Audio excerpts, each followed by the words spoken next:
I don't know. I think that when you bootstrap something and you learn along the way, you do things in ways that actually work and break molds that you don't even know are there. I just think that that's where innovation happens, is when you're not taught to do something, but you figure out how to do it, or you find a space that needs filling that no one even knew needed filling.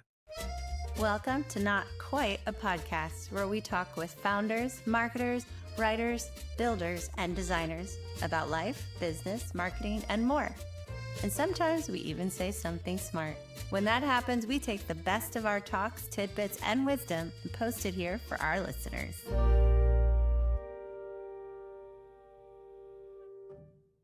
I love to hear, why Lark, how you started, your founder journey, because I'm a founder and I just love founder stories. So, yeah. Yeah, we all have a little bit of a screw loose, right? Founders. We all set out to do something that we are passionate about, and it's not a totally unique story to me. It's a fun story. I was in college, I was an English major on the heels of figuring out that I couldn't do calculus, so I couldn't be an economics major. Might as well figure it out early, right? So I took like 4 econ classes freshman year, and then I couldn't get past statistics or some shit like that in the math department. And so I found a really inspirational English professor.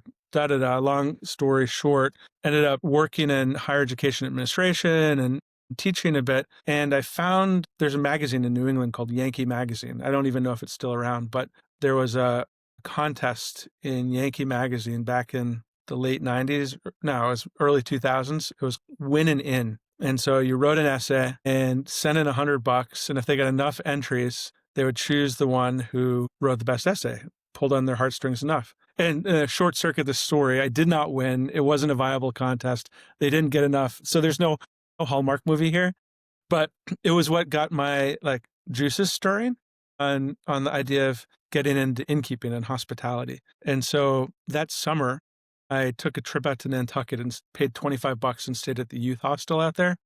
I went to see a band that I liked, and I came back and I was like, I got to move there. I just got to go. And there was a couple advertising for an innkeeper couple for the Sherburne Inn on Nantucket, 8 rooms, typical bed and breakfast.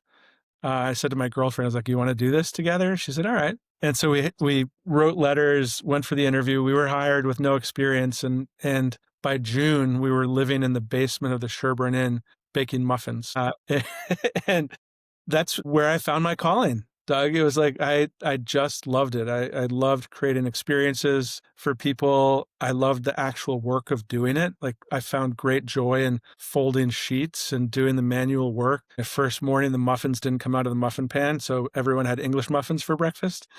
That's where it kind of got going for me, and where I started to, I guess, write my thesis, right? And so the best thing that happened in that experience, there were many, but one of the partners in this inn was a graduate of Harvard Business School, and he helped me write my first business plan, which led to me and my girlfriend at the time buying the Captain Fairfield Inn in Kennebunkport, fully leveraged, like 100% leveraged, not $1 of equity in that thing. My mom was kind enough to lend us the down payment at 6% interest, 10-year payback, so not a gift. We did SBA, conventional financing, and we closed on June 1st of 2004, which is the beginning of the busy season in New England. So it started making money and spinning off cash, and we could eventually afford a bed for the room that we were sleeping in.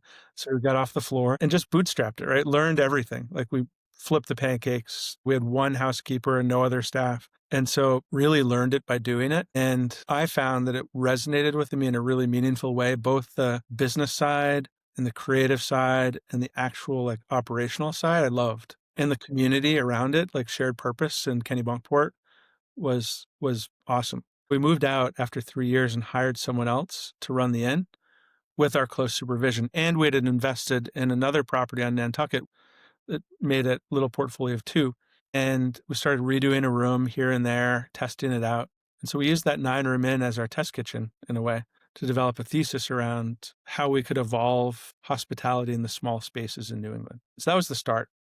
In 2012, after owning those 2 properties for a little while and working on some other properties, consulting, I started Lark. We started Lark with four properties, 2 on Nantucket, 1 in Kennebunkport, and 1 in Newport, Rhode Island. and people just started noticing that we were doing something different, had a little bit of a different spin on how things should be. We opened the Atwater, and the first day we were training our staff, and we were on we ended up on the Today Show, and the phone just started ringing. And so we were booked for the summer within like 2 weeks, and then we were on the Condé Nast Hot List and all this other stuff because my friend Rebecca did a little bit of PR for us on the side, like just like as a favor.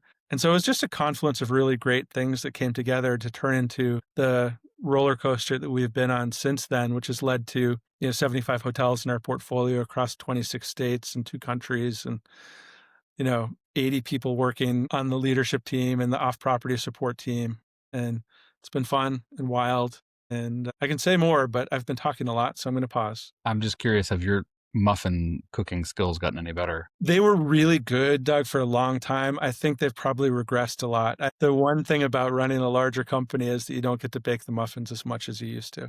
Well, no, that's really, I mean, you at least went to college. I went to art school for like a day and stepped out and thought I knew what I was doing. And I'm still doing it because at that time, 2002, the web, which is what caught my attention, was still the Wild Wild West. I mean, people were having their nephews or some cousin build them a website, and it was more important they had a brochure at that time than it was a website. And now most companies don't even have a brochure. So, just kind of comes full circle in that sense. For me, it was, I learned and then went to school to try to learn more, and was capable at that point of teaching the class that level they were at. So I just said, well, I think I know more than the professor. I don't think I'm going to learn something. So I left. I think I was right. I'm not right about a lot of things, but that school's out of business. And 20 plus years later, I'm still in business. So I think probably that means I was right at least about one thing. That was a good thing to be right about. I mean, It was. betting on yourself. And Yeah. I think that's like a founder mentality, is that ultimately you end up. I was a terrible employee, by the way, when I worked. I was never meant to be an employee. So I think that plus like just willing to bet on yourself is one of those things that either really works well if the bet's worthy, or, it doesn't. For you, it worked. It's working so far for me. Yeah. Well, and I think also, I mean, like hearing your story about that property getting on Good Morning America is great. And I think to a lot of people, that probably looks like overnight success, but that took you 10 years, that sounds like, to get to, and a lot of muffins Yes. as well. Yeah. To get to that point where you were not sleeping on the floor, but you could afford a bed and then move up. And then, it's more, being a founder is less about hitting the lottery in that case and more about being ready when the lottery shows up to be able to act on it, right? When that opportunity knocks, you're able to open that door and run with it, I think that's so right. And regardless of whether you went to college or not, you definitely paid tuition along the way in some way, right? The sweat equity you've put into it, the mistakes that have been made that have cost me money, that's sort of tuition, right? And so I think that a lot of the time founders also do things in a way that other people tell them not to, or don't necessarily have. Like if I'd gone to Cornell Hotel School, there's no way I'd be running hotels under 100 keys, because I would have been told you can't make money doing that. I don't know. I think that when you bootstrap something and you learn along the way, you do things in ways that actually work and break molds that you don't even know are there. I just think that that's where innovation happens, is when you're not taught to do something, but you figure out how to do it, or you find a space that needs filling that no one even knew needed filling. It's how things evolve, or how things radically change. Well, and I mean, your story started from a place of passion, right? Like you were inspired, young, and it's easier to make, crazy decisions when we're younger, right? It's much harder the older we get to start a new business or try something new. But, you didn't start from the perspective of, think running a 9-room inn is a great way for, my financial future, right? Like I don't think that thought ever crossed your mind. It doesn't sound like. No, it's full of passion. Want to do Yeah. something. Yeah. And, but I think that's key, right? I think that's probably a universal shared amongst most founders. I've found that whenever I've diverged from my passion, which is creativity and creation, and I've thought about how do we make more money, it goes the other way, it goes the wrong way. And so I kind of feel like being guided by the principle of what started it all, which is passion about creating experiences and spaces and working independently in space that other people don't necessarily choose to work in has been the thing that has caused success. And then when I start thinking about like, oh, we've been approached about mergers and acquisitions and all this kind of stuff. And when my head goes down into that space, things stop going well. When I stop feeding my soul, it doesn't work well for anybody who's connected to that hunger. I think I've always looked at it as like people and profit. To me, those are the most important things, right? It's you look at a business and you say, am I profit focused or am I people focused? And I think it's not realistic to be really solely focused on one over the other. There's plenty of businesses out there that are all profit focused. And then there are plenty of businesses out there that are solely people focused, and that those would be nonprofits, right? And I think what's healthy is a balance of both, because we can't serve the people that we work with either in your office, in your team, or the people on the other side of the table from you, your clients and customers, whatever they may be, if you're not profitable. But you also can't sacrifice those relationships, those people, just for profit, because nobody's going to want to follow you if that's Yeah, you lose your soul, you lose your following. Yeah. And you always want to know what your return on ad spend is and this and that and what metrics there are and how you're converting at the bottom of the funnel and all the stuff you guys talk about better than I do.